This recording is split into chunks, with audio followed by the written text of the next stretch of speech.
नमस्कार, मैं हूं आशीष चित्रांशी और आप देख रहे हैं द न्यूज लॉन्चर। एसआईआर पर सुप्रीम कोर्ट में जस्टिस सूर्यकांत और जस्टिस बागची के सामने सुनवाई चल रही थी। आज सुनवाई पर सबकी नजर थी। इस सुनवाई का अंतिम परिणाम क्या होगा, यानी फैसला क्या होगा, इसको लेकर के मैं बहुत ज्यादा ना उम्मीदें जगाने आया हूं और ना मुझे बहुत ज्यादा उम्मीदें हैं, मैं साफ। लेकिन आज सुप्रीम कोर्ट में सूर्यकांत के सामने जो हुआ है वो तारीखों में दर्ज होगा, पक्का दर्ज होगा। सुप्रीम कोर्ट में जस्टिस सूर्यकांत के सामने योगेंद्र यादव, जिनको साइकोलॉजिस्ट के रूप में आप लोग अक्सर टेलीविजन पर देखते हैं, योगेंद्र यादव ने बड़ा धमाका कर दिया। ज्ञानेश कुमार के एसआईआर में जिन मतदाताओं को मरा हुआ दिखा दिया गया था, मतलब जिनको मार दिया था, मैं तो यही कहूंगा कि ज्ञानेश कुमार के आयोग ने मार दिया। अगर जिंदा आदमी आशीष चित्रांशी बैठा है और मुझे मेरे दस्तावेजों में जो दस्तावेज हैं परिवार के, मेरे उन दस्तावेजों से मुझे आउट कर दिया गया, यानी मृत की श्रेणी में डाल दिया गया, तो वो जो भी विभाग होगा उस दस्तावेज का जिम्मेदार, उस पर सीधा आरोप कि उसने मुझे मारा है। भाई, तमाम लोग तो कोर्ट में जाकर गवाही दिए कि हम जिंदा हैं। तो योगेंद्र यादव ऐसे मतदाताओं को लेकर के सुप्रीम कोर्ट में सूर्यकांत के सामने लाइव खड़े हो गए और कहा, देखिए माय लॉर्ड, ये देखिए, आप कह रहे थे ना कि ले आओ, ऐसे ले आओ मतदाता जो जिंदा हो और मतदाता सूची में उनको न रखा गया हो, मृत मान लिया गया हो। ऐसे आप दिखा दो जो मृत हैं और मतदाता सूची में हैं, तो उनको तो ला नहीं सकते। जो मृत हैं और मतदाता सूची में, उनको तो नहीं ला सकते, लेकिन जो जिंदा और मृत में चले गए उनको तो लाया जा सकता है। तो ऐसे मतदाताओं को लेकर पहुंच गए। मैं आपको खबर दिखाऊं उससे पहले फटाफट जरा हेमंत अत्री जी को लाइए स्क्रीन पर। स्वागत है हेमंत भाई आप। ये खबर बड़ी महत्वपूर्ण है, मैं कहा ना तारीखों में दर्ज होने वाली खबर है, लेकिन गायब है। कम से कम मुझे उम्मीद थी कि दिखाएंगे, कुछ लोग तो दिखाएंगे, लेकिन सबने गायब कर दिया। Yogendra Yadav shows up in supreme court with two voters declared dead by ECI after Bihar SIR। अब हटाइए इसको, लाइए जरा जो फोटोग्राफ योगेंद्र यादव की है, ये देखिए। ये फोटोग्राफ में जो उंगली है, ये उंगली एक महिला, आपको बुजुर्ग महिला नजर आ रही हैं और उनके बगल में एक और युवक है। ये वो जिंदा गवाह हैं जो सूर्यकांत के सामने खड़े थे। हालांकि इस देश में अदालत और न्यायपालिका की विश्वसनीयता दोनों उस दौर में है जहां पर जिंदा गवाहों को भी इंतजार करना पड़ता है। तो योगेंद्र यादव ने दिखाया कि ये साहब देख लीजिए, दोनों चेहरा देख लीजिए, मिलान कर लीजिए और मतदाता सूची देख लीजिए, सामने देखिए, सब दिखा दिया। अब जज साहब क्या करेंगे उस पर आगे चर्चा करेंगे। लाइए हेमंत जी को। इसके बाद क्या क्या हुआ, जरा सुप्रीम कोर्ट में जो हुआ है उसको भी खोलिए जरा, टिप्पणियों को। अब देश आशीष भाई टिप्पणियों से ही खुश होता है बस। हाँ हाँ। आशीष भाई नमस्कार आपको, सारे दर्शक साथियों को इस विशेष बुलेटिन में। देखिए, आज सुप्रीम कोर्ट के अंदर एक चीज साबित हुई कि वकालत और जुडिशरी अपनी जगह, कि देश के अंदर कुछ हद तक, चाहे आंशिक तौर पर ही सही, सिविल सोसाइटी भी जिंदा है और उसका भी एक रोल हो सकता है अगर कोई उसकी गंभीरता को समझे तो।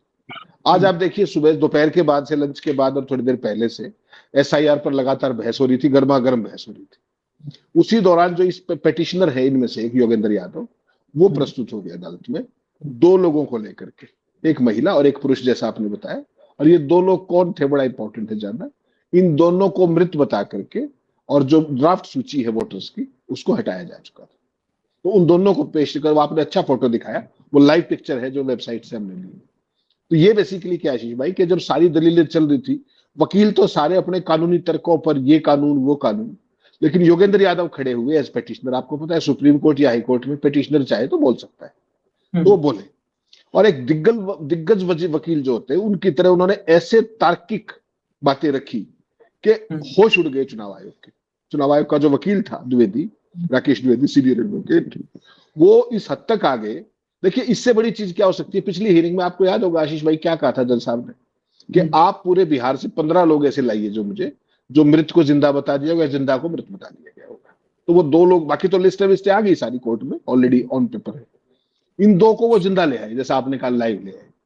और जैसे ही वो लाइव लाए उन्होंने कहा कि माय लॉर्ड ये देखिए 2 लोग हैं, एक महिला एक पुरुष, इनको ये जिंदा है आपके सामने और इनको मृत बता दिया गया है।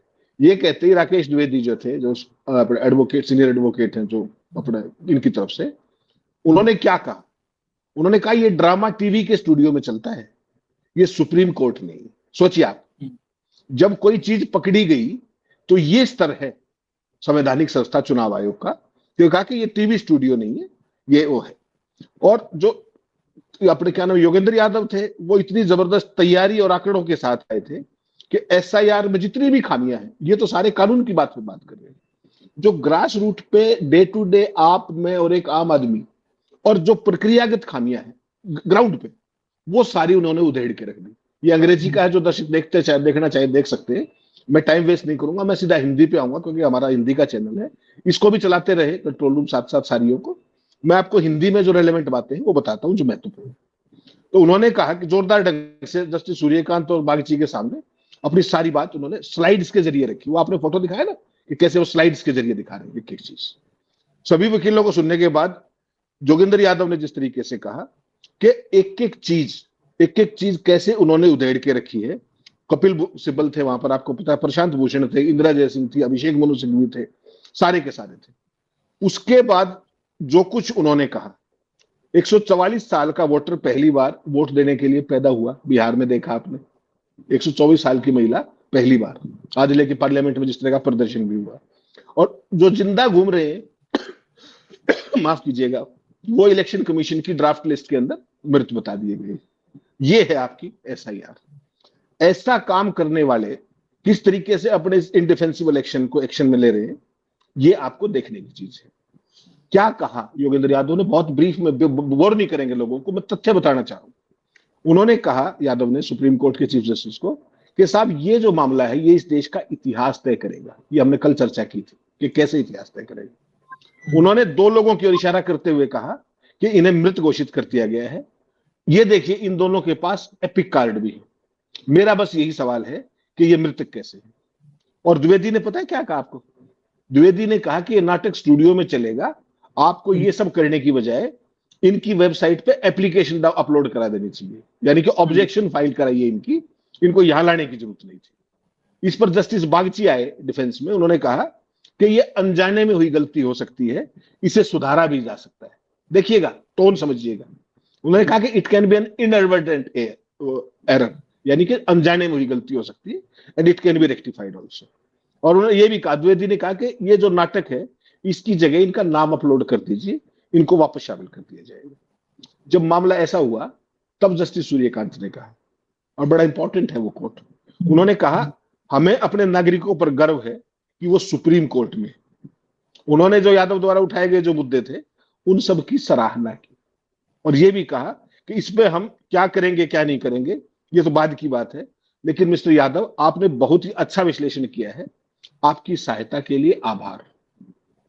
यानी कि जो चीजें वकालत के उसमें चक्करगिन्नी में छुपी हुई थी उसको उन्होंने बिल्कुल सिंप्लीफाई करके अदालत में एक लेमैन की भाषा में रख दिया, बिना सेक्शन और ये सब कोट किए हुए। और उन्होंने क्या कहा, उन्होंने कहा कि भारत के इतिहास में बल्कि दुनिया भर के इतिहास में किसी भी लोकतंत्र में लोगों को मताधिकार से वंचित करने का ये सबसे बड़ा मामला हो सकता है।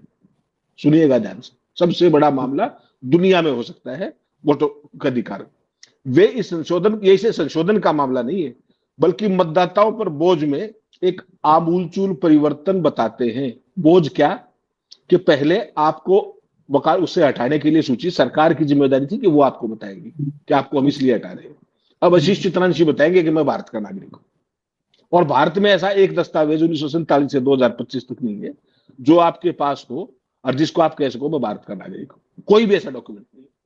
144 करोड़ में किसी एक के पास हो, जस्टिस सूर्यकांत के पास हो, वो भी बता देंगे जो हमारी नागरिकता का अधिकार हो, नहीं है किसी को भी। उसके बावजूद ये सब चल रहा है। वे अदालत में एक महिला को पेश करते हैं और दावा करते हैं कि उस मतदाता सूची में मृत घोषित कर दिया गया है। उसके बाद योगेंद्र यादव ने अदालत से कहा कि एसआईआर प्रक्रिया के चलते आशीष भाई बिहार में 65 लाख से अधिक लोग ऑलरेडी प्रभावित हुए हैं ड्राफ्ट सूची में ऑलरेडी। उन्होंने इसे केवल क्रियान्वयन की विफलता नहीं, एग्जीक्यूशन की विफलता नहीं, बल्कि डिजाइन स्तर पर बहिष्करण को बढ़ावा देने वाला बताया, यानी कि लोगों को एक्सक्लूसन। उन्होंने कहा कि एक भी नया वोटर नहीं जोड़ा गया, केवल हटाए गए। जब आप पुनरीक्षण करते हो तो क्या होगा, कुछ घटेंगे तो कुछ जुड़ेंगे भी, जुड़ेंगे और भी, हाँ। तो उन्होंने चैलेंज किया कि एक भी नया इंक्लूजन हो तो बताइए, और एक्सक्लूजन 65 लाख। ये उनके आंकड़े, एक एक चीज भरी कोर्ट के अंदर तर्कों के साथ, प्रस्तुति के साथ, फैक्ट्स और फिगर्स के साथ, स्लाइड्स के साथ। उनका कहना था कि इसको 3 पैमाने, कोर्ट के अंदर जब आप कोई भी चीज स्टैब्लिश करते हैं तो उसके 3 पैमाने होते हैं। क्या होते हैं वो? सबसे पहले होता है कि उसकी सटीकता, कि वो सटीक है यानी, उसकी पूर्णता, और सबके लिए समान रूप से लागू है यानी इक्वली। ये तीनों ही कसौटियों पर एसआईआर बुरी तरीके से नाकाम है। उन्होंने आंकड़े रखते हुए बताया कि भारत में वयस्क आबादी के हिसाब से मतदाता पंजीकरण की दर लगभग 99% है, जो दुनिया में सबसे अच्छी है। यानी कि इस देश के अंदर अगर 100 लोग वोट के अधिकार के लायक हैं तो 99 को मिल चुका है। ये पूरी दुनिया में सबसे बेहतरीन है। बिहार में पहले ये दर 97% थी, यानी कि 100%, 100 लोग एलिजिबल थे, 97 के पास वोट का अधिकार था। लेकिन इस एक एक्साइज से ऑलरेडी अब तक का जो एक्साइज है उसमें 9% ऑलरेडी कट चुके हैं। यानी कि पूरा चुनाव आयोग का आज तक ऐतिहासिक तौर पे किस बात पे फोकस रहता है? इंक्लूजन पे, समावेशी, जितना ज्यादा लोग आ सके। ये पहली बार है कि इसको घटाने पे आया है, और 9% लोग पहले ही हटके अब 88% मतदाता रह गए हैं एलिजिबल, और आगे कुछ नाम और हटने का भी खतरा है। इस तरीके की प्रेजेंटेशन उन्होंने दी और एक एक चीज खुल के बताई। उसके बावजूद भी जो चुनाव आयोग का रुख था, चुनाव आयोग के वकील जो सीनियर एडवोकेट राकेश द्विवेदी थे, जो भी कोर्ट में थे, वो सन रह गए कि भाई ये इस तरह की चीज हो रही है, इंक्लूसिव की बजाय इसको वो एक्सक्लूसिव बाहर कर रहे हैं उसको, लोगों को। तो पूरे के पूरे जितने भी वकील थे, सारे बड़े से बड़े वकील थे और भी लोग थे, everybody was shocked and stunned. और यही कारण हुआ कि जस्टिस सूर्यकांत को कहना पड़ा कि हम आपकी बातों को कैसे लेंगे, क्या लेंगे, वो तो बाद की बात है, लेकिन आपने हमारी मदद की, इसके लिए आपका आभार, आपने बहुत अच्छी प्रस्तुति की। तो सिविल सोसाइटी का जो रोल पिछले 11.25 साल में आपने इस देश में से गायब होता देखा नैरेटिव में से, आज उस क्रेडेंशियल को कहीं ना कहीं दोबारा योगेंद्र यादव ने इस्टेब्लिश किया, better than any professional advocate, based on ground. और पेटिशनर वो खुद है, आपको पता है एडीआर भी पेटिशनर है, वो भी पेटिशनर है। और सुप्रीम कोर्ट में जो इलेक्शन कमीशन के वकील थे राकेश द्विवेदी साहब, सीनियर एडवोकेट, वो ये कह रहे थे कि एडीआर को सपना आ रहा है दिल्ली में बैठ करके, कोई पॉलिटिकल पार्टी नहीं है इसमें। आपको पता कितनी पॉलिटिकल पार्टी है, कितनी पॉलिटिकल पार्टी पेटिशनर है, और वो कोर्ट में खड़े होकर कहते जा रहे हैं। He was trying to defend the indefensible also, कभी आधार को लेकर के, कभी किसी को लेकर के। तो आज बेसिकली बहस अधूरी रही।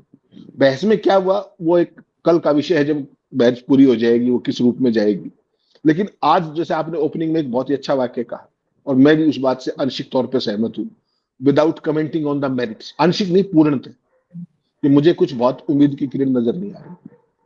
Honestly I may be wrong and I would pray, मैं प्रार्थना करूंगा कि हम दोनों गलत हो जाए। बिल्कुल, हाँ, सिर्फ मैं प्रार्थना करूंगा कि लोकतंत्र, बिल्कुल एग्जैक्टली, हम प्रार्थना करेंगे भगवान से, ईश्वर से, अल्लाह से, खुदा से, जीसस से, नानक से, वाहेगुरु से, सबसे, कि हम गलत साबित हो जाए, फेल हो जाए, और न्यायपालिका जीत जाए, न्याय की जीत हो जाए।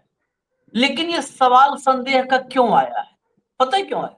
आपने बाद में तो सूर्यकांत का चैप्टर खोला कि सूर्यकांत ने कहा कि आपने हमारी मदद की, बहुत अच्छा किया, और हम जो है आप क्या फैसला लेंगे वो बाद की बात है। उससे पहले द्विवेदी ने जब ड्रामा कहा तो उसके आगे बागची का भी आपने बताया था ना गलती। ये लगता नहीं आपको कि चुनाव आयोग के वकील और सामने बैठे बागची साहब एक ही टाइप की बातें बोल रहे थे?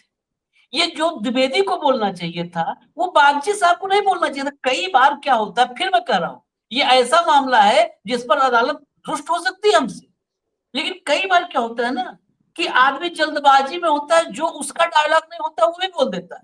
आप कभी ड्रामा वगैरह देखने जाओ, एनएसडी वगैरह जो होते हैं, उसमें जो कई बार होता है ना, ऐसा कलाकार जिसको पहली बार ड्रामा में, दूसरी बार मौका मिला, पहली बार शुरुआत में मौका मिला, तो जब शुरुआत में मौका मिलता है तो अपने डायलॉग के साथ दूसरे का भी याद कर लेता है। उसको ये दिखाना होता है कि अगले बार हमको मौका देना, देखो हमारी डायलॉग डिलीवरी और याद करने की क्षमता दोनों बेहतर, हम फटाफट 1 घंटे के मौके में हम पूरे डायलॉग याद कर लेते हैं। तो क्या होता है, वो अपने बजाय वो हेमंत अत्री डायलॉग बोल देता है कई बार। किरदार उसको आशीष चित्रांशी वाला लेना, वो बोल देता है हेमंत अत्री वाला डायलॉग। अब इससे आगे नहीं कुछ कहना है, आदमी समझ जाएगा समझने के लिए कि जो दूसरे हिस्से में बोलना था, जो वो बोलता वही बात आगे खुद बोलने। दूसरी बात, जस्टिस सूर्यकांत ने जो तारीफ की, इस तारीफ में क्या मोदी की झलक नहीं दिखती है?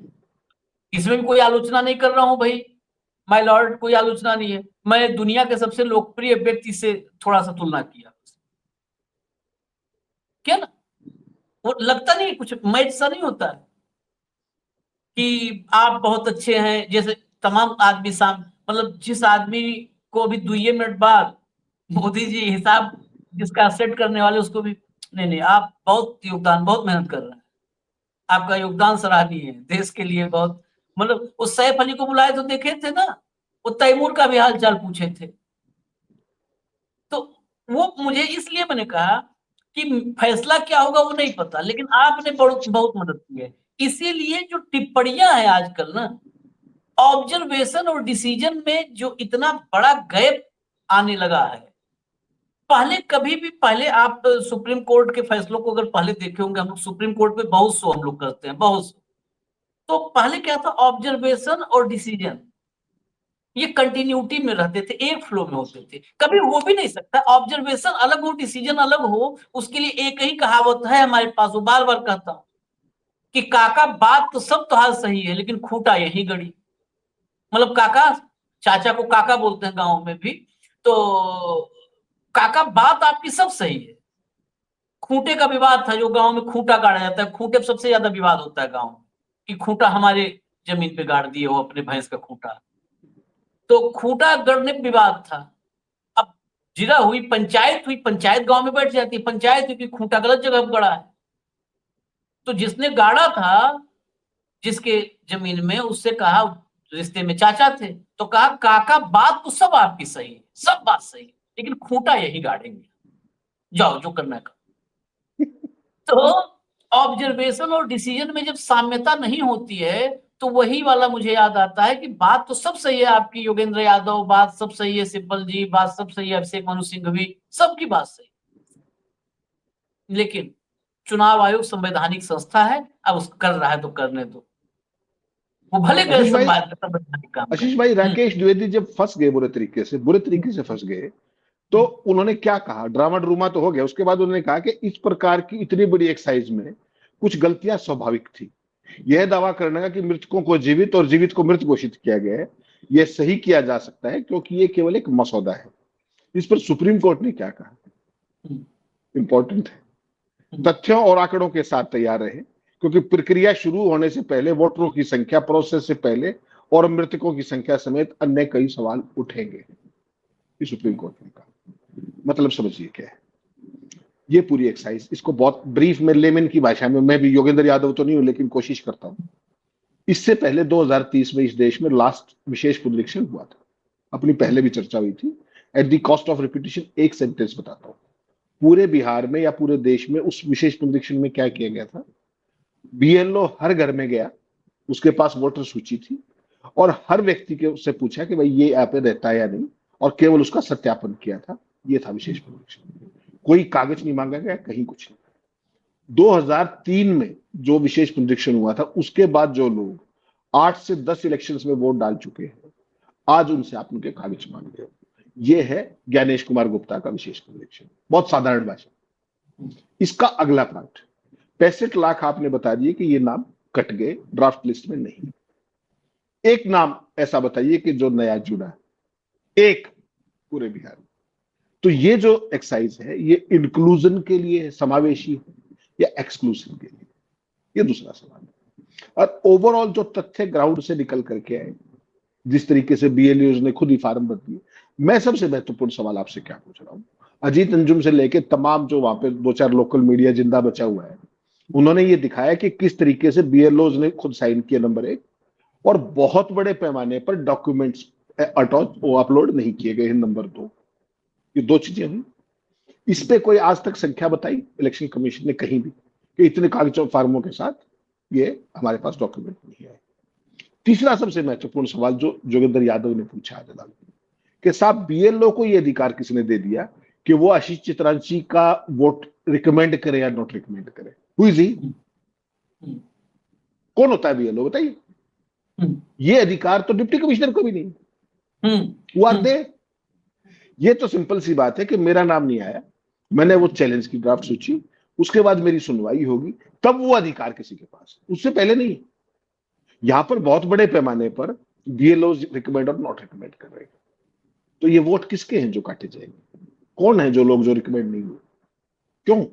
ये अधिकार किसने दिया? तो जोगेंद्र यादव ने एक एक जो दुखती रग थी इलेक्शन कमीशन की, जिन सवालों से वो बचना चाहता था, पूछा कि भाई आप बताइए ना कि कितने फार्मों के साथ डॉक्यूमेंट लिए हैं। चुप, बता दिया तो पोल खुल जाएगी, वो तो पोल बोल खुल ही नहीं जाएगी। सकते। दूसरा, आपने एक एक्सरसाइज की, आपने ड्राफ्ट लिस्ट लगा दी, सॉफ्ट कॉपी लगा दी, उसके तुरंत बाद ऐसा क्या हो गया आशीष भाई कि आपने उस डिजिटल कॉपी को हटा करके स्कैन्ड कॉपी लगा दी? ये दो सवाल ऐसे हैं, अगर मेरिट पे देखो तो इन दो ही बातों पे एसआईआर उड़ जाएगा और इलेक्शन कमीशन को लेने के देने पड़ जाएगा, केवल दो। मैं तो लॉ पॉइंट पे बात कर रहा हूं, फालतू नहीं। कौन सा कानून? ये कानून आपकी मंशा संदिग्ध है। मंशा तीन चीजों पर। आपने ये क्यों बदला? डिजिटल सूची को आपने क्यों स्कैन इस तरीके से? इंक्लूजन क्यों नहीं हुआ, केवल एक्सक्लूजन क्यों हुआ? रिकमेंड और नॉट रिकमेंड का खेल कहां से आया? और कौन से कितने लोग ऐसे जिन्होंने फार्म के साथ डॉक्यूमेंट नहीं लगाए? बस 2003 की एसआईआर में जब एक भी कागज नहीं मांगा गया। और इंटरेस्टिंग बात, 5 महीने पहले जो देश में, पूरे देश में रूटीन में एनुअल रिव्यू होता है, रिवीजन होता है, ये यहां भी हुआ था। यहां भी हुआ था, सब देश, सारे देश में होता है, यहां भी हुआ था। तो अब ऐसी क्या आफत आ गई कि यहां विशेष परीक्षण होगा? जवाब दे दीजिए इसका। क्या कहते हैं सुप्रीम कोर्ट में खड़े होकर? ये हमारा अधिकार है। तो अधिकार केवल बिहार के लिए है क्या? 2 महीने पहले चुनाव से है क्या? अब तक कहां सो रहे थे आप? इतना महान काम था तो राजीव कुमार क्यों छोड़ के गणेश गुप्ता के लिए? क्यों छोड़ के? वो खुद ही ना कर जाते। तब टेक्नोलॉजी दूसरी थी आशीष भाई, तब वोट एडिशन करके चुनाव जितवाया जाता था, अब डिलीशन करके जितवाया जाता है। उत्तर प्रयोग प्रदेश है। में, उत्तर प्रदेश में आपने बाई इलेक्शन देखा, क्या बता रहे थे अखिलेश कि वहां पर बड़े पैमाने पर लोगों को वोट ही नहीं डालने दिया गया, पुलिस वाले रोक रहे थे। एक संप्रदाय विशेष की बाई इलेक्शन में उन्होंने बाकायदा, उन्होंने 18,000 की लिस्ट भी दी थी एफिडेविट पे। उसका क्या हो गया? अब राहुल वो तो गांधी से एफिडेविट 2022 मांगे। था। वो 2022 के चुनाव में दिया था। और जो अभी उपचुनाव हुए ना 10 विधानसभा सीटों पर, 9 पे एक साथ हुए और एक पर अलग हुआ, अयोध्या वाली सीट जो अवधेश पासी वाली सीट थी, वहां पर तो विजुअल्स आए। कोई अखिलेश का कहना नहीं। आप चले जाइए यूट्यूब पर, और नहीं तो अपना ही यहाँ अपना ही चैनल न्यूज लॉन्चर देख लीजिएगा। जिन इलाकों में पता होता है इलाके में मतदाता किसका है, क्या पुलिस ने किया था? गलियों से निकलने नहीं दिया। एक इंस्पेक्टर तो रिवॉल्वर लेकर के, रिवॉल्वर लहराते हुए कहा कि गोली मार दूंगा। वो आशीष भाई मैं वही कह रहा था कि एक कर्नाटक जो आपने महाराष्ट्र में देखा वो एडिशन था, जो बिहार में हो रहा है वो डिलीशन है, और जो बाई इलेक्शन में हुआ वो सुप्रेशन है। वो सुप्रेशन है। तो ये तीनों के तीनों मॉडल लागू किए जा चुके हैं। अब जो है, जो कर रहा है, अब इलेक्शन कमीशन ऑफ इंडिया जिसको आप कहते थे, इसलिए मैं उसको इलेक्शन कैप्चर ऑफ इंडिया कहता हूं। ये फर्क है बस। 3 टेक्नोलॉजी अलग अलग 3 स्टेट्स के अंदर। अब जब बात नहीं आई तो एनमास वोट काट दो, ये एक्सरसाइज है। और अगर इस पे सुप्रीम कोर्ट की मोहर लगती है तो फिर आपको देश का लोकतंत्र मुबारक। हेमंत भाई, मैं आखिर में बस 2 बातें कहूंगा, और मैं सुबह से इसको कह रहा हूं, रिपीट इसलिए कई बार खबरों को करते हैं ताकि मसला सिर्फ दर्शकों की खुशी का नहीं है। ये मसला हमने कल भी कहा था, ये मिशन है देश के लोकतंत्र और संविधान की। एक गांव, अररिया डिस्ट्रिक्ट है एक, बिहार में, उसमें एक गांव है बैजनाथपुर। बैजनाथपुर में एक पता नहीं कैसे संभव हुआ, एक गोदी मीडिया की रिपोर्टर ने ग्राउंड रिपोर्ट तैयार कर दी। एक वार्ड, बिहार के एक वार्ड के वोटर लिस्ट में 14 मृतकों के नाम हैं। 14, 15 ही तो चाहिए था रद्द करने के लिए। 14 का नाम है और 14 मृतकों के मतलब 14 मुर्दे मतदाता सूची में है और दर्जनों जिंदा कागज ले घूम रहे हैं भाई साहब, कागज लेकर के कि हमको, और कागज लेके वो क्यों परेशान है? उसमें बहुत सारा, वो पूरी रिपोर्ट मैंने देखी, उसमें बहुत सारे इसलिए परेशान है, उनको इसलिए नहीं कि हम वोट नहीं डाल पाएंगे, वो इसलिए परेशान है कि जो सरकारी योजनाएं का लाभ मिल रहा है वो उनको बंद हो जाएगा, उनको लग रहा है ये आशीष आशीष गरीब। जी, सारे का सारा डेटा एक दूसरे से जुड़ा हुआ है। हाँ सारा डेटा जुड़ा हुआ है। हरियाणा के अंदर ऐसे ही एक मनोहरलाल खट्टर एक लाए हाँ परिवार पहचान पत्र, हाँ उसमें सारी चीजों को जोड़ दिया गया। हाँ जिसके घर में साइकिल नहीं, उसके आकार दिखा के उसका गरीब। चुनाव से पहले हरियाणा में देखा आपने बीपीएल धुआंधार, 60% से ऊपर बीपीएल। क्यों? क्योंकि वोट लेनी थी। और उसके बाद जितने बड़े पैमाने पे जो एक्चुअल बेचारे थे उनके भी कट गए। किसी का बिजली का बिल 6,000 आ गया, दिखा दिया, वो उसका भी कट गया। आप तो इतनी बड़ी एक्साइज कर रहे हो, अगर वोटर कार्ड कट रहे हैं तो लाभार्थी कैसे बचेंगे? सबके सब लाभार्थी उससे बाहर हो जाएंगे। तो ये सारा डेटा आजकल इंटरलिंक्ड है आशीष भाई, और इसके फॉल आउट्स क्या होंगे इसकी आप कल्पना कर सकते हो। महाराष्ट्र में चुनाव हुआ, लड़की बहन योजना की कितनी लाभार्थी थी चुनाव के समय? एडवांस किस्तें मिलती थी। जैसे ही बीजेपी की सरकार मिली, कितनी रहेगी लड़की बहन योजना की लाभार्थी? कहां चली गई वो? पहले वो एलिजिबल कैसे थी और अब वो इनएलिजिबल कैसे होगी? कोई पूछने वाला है क्या? ये सारा खेल डॉक्यूमेंटेशन के जरिए हो रहा है और इस देश की जनता को ये समझ में नहीं आ रहा है। केवल इतनी सी बात है। बिहार में जो हो रहा है इसके फॉल आउट देखिएगा आप। बिल्कुल आपने सही कहा, जो लाभार्थी योजनाएं हैं उनके साथ क्या बीतेगी केवल उसकी कल्पना कीजिए। मैं वही कह रहा कि एक वार्ड से बताओ ना, बिहार इतना बड़ा है, एक वार्ड से जो सूर्यकांत को चाहिए था वो तो एक वार्ड से आ गया साहब। अभी भी डाउट में हो किसी और तो वो आपने देखी होगी रिपोर्ट ना, द रिपोर्टर्स कलेक्टिव की रिपोर्ट, नहीं देखा अभी? वो रिपोर्ट तो अद्भुत है। उस रिपोर्ट में सिर्फ एक विधानसभा में यूपी से 5,000, यूपी के 5,000 मतदाता सिर्फ एक वाल्मीकि नगर विधानसभा में रजिस्टर हो गए हैं। कितने तरीके से? 1,000 तो ऐसे हैं जिनका बिल्कुल सेम मैचिंग है, नाम, पता, उम्र, नहीं एड्रेस छोड़ के, नाम, पिताजी का नाम या पति का नाम, उम्र सब सेम है, 1,000 है। उसके बाद कुछ में क्या है, जैसे हेमंत अत्री, तो अत्री में ATRI के बजाय ATR कर दिया। फोटो टू सेम है, फोटो टू सेम है, तो हरियाणा में भी हो और डबल करके बिहार में आप चले गए। एक विधानसभा में 5,000, 243 में कितने होंगे? 12.5 लाख के आसपास मतदाता। मैं तो एवरेज जोड़ूंगा भाई, 12.5 लाख के आसपास। आप 12.5 लाख के आसपास मतदाता इंपोर्ट कर रहे हो, फिजिकली नहीं वोटर लिस्ट में। अब कौन वोट देगा वो तो ज्ञानेश कुमार जाने, हम राम जाने भी नहीं कहेंगे, ज्ञानेश जाने का कौन देगा वोट। और अभी भी सुप्रीम कोर्ट में बागची या वकील साहब कह रहे हैं क्या कि छोटी मोटी गलती हो जाती है, करेक्ट कर लेंगे, करेक्ट कर लेंगे। आपको पता है गोयल जो इनका प्रवक्ता है चुनाव आयोग का, उसने रिपोर्टर्स कलेक्टिव ने जब उनको फोन करके जानकारी मांगी तो उसने बड़े तेवर दिखाते हुए कहा इतनी क्यों जल्दबाजी है, अभी तो आपत्तियां दर्ज की जा रही हैं, तो आपत्ति दर्ज कराओ। मतलब आपत्ति दर्ज कराओ का मतलब क्या हुआ कि हम पूरे पूरे मतलब देश में फ्रॉड करेंगे, आप जितना पकड़ पाओ बताओ उतना सुधार देंगे। क्या दिक्कत? यही तो हुआ। मतलब आप अपने घर के बाहर चौकीदार की नियुक्ति करो और चौकीदार की रखवाली के दो लठैत बैठाओ, चौकीदार की रखवाली के लिए 2 लठैत बैठा हुआ। गजब है बेशर्मी। अब मैं इस बात पे बहुत लोग कहेंगे SIR में कह रहा हूं, कुछ बातें मैं रिपीट कर रहा हूं और रिपीट करने की वजह है, दर्शक समझ जाएंगे उस वजह। सिर्फ SIR रद्द होने तक का ये मामला नहीं है हेमंत, ये चुनाव आयोग रद्द होना चाहिए। हाँ, आप SIR कर दोगे, कल कोई और नया नाम ले आएंगे, DIR, PIR, AIR, कुछ भी नया नाम आ जाएगा ना। आपने क्या क्या आप कई बार चर्चा कर चुके हैं, मसीह का क्या हुआ था? फटकार लगा कि एकदम मसीह फांसी, कुछ नहीं हुआ, तो दुनिया भर के मसीह पैदा हो रहे हैं। इलेक्टोरल बॉन्ड में क्या हुआ? तो SIR रद्द होने से ये सलूशन नहीं है, ये चुनाव आयोग भंग होना चाहिए, इसको खत्म करना चाहिए। फ्रेश नया संवैधानिक जो दायित्व है उनके अनुसार एक फ्रेश नया सुप्रीम कोर्ट की देखरेख में चुनाव आयोग बने जो चुनाव करो। हो सकता है मेरी बात बड़ी काल्पनिक लग रही, लेकिन जब देश में ये हालत है तो काल्पनिक बातें करनी पड़ेंगी। हो सकता है कल्पनाएं कभी साकार हो जाए, है? तो इसलिए ये होना यही चाहिए, होना यही चाहिए। इजाजत दीजिए हमें, हम फिर आएंगे। धन्यवाद हेमंत भाई, बहुत बहुत धन्यवाद। नमस्कार।